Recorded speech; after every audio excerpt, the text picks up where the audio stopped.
Hello friends, I am Baldev.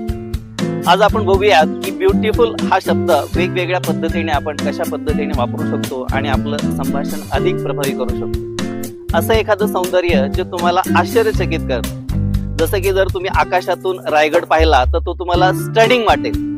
So instead of saying beautiful you can say the stunning Raigad from the sky. जेव्हा तुम्हाला असं एखादं सौंदर्य पाहायला मिळतं जे तुम्हाला तुमचा श्वास रोखायला भाग पाडेल, तर अशा सौंदर्याबद्दल बोलताना तुम्ही ब्रेथ टेकिंग हा शब्द तुम्ही वापरू शकता.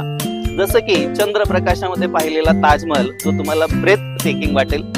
तुम्ही एक्सक्विजिट हा शब्द तुम्ही वापरू शकता, ज्याच्यामध्ये डिटेल्ड अशा पद्धतीचं काहीतरी वर्क आहे, जसं की क्राफ्टमनशिप आहे.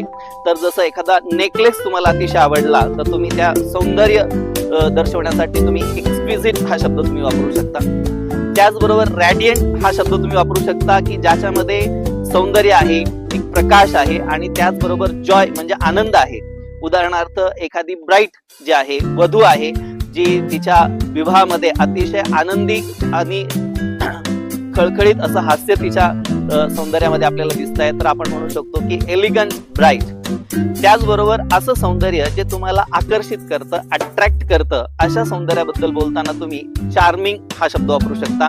चार्मिंग स्माइल और चार्मिंग पर्सनॅलिटी. असं सौंदर्य जे तुम्हाला भव्य आणि दिव्यता दर्शवतं, अशा सौंदर्याबद्दल बोलताना तुम्ही मॅजेस्टिक हा शब्द वापरू शकता. जसं की हिमालय हा तुम्हाला निळ्या आकाशाच्या विरोधामध्ये मॅजेस्टिक दिसतोय.